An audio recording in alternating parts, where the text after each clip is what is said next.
गोटे जिनस जोटा कि केबे भी नुआ जिनस पूरा घंस जंगल या भितर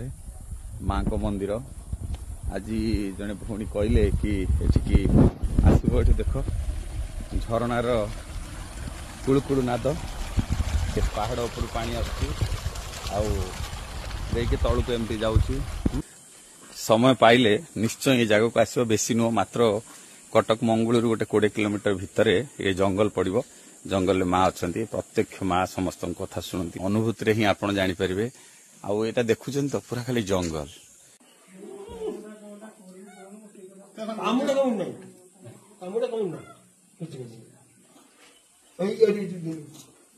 छोट दिल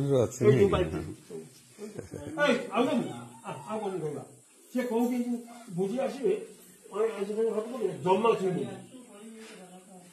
कार हाथ भी जबरदस्त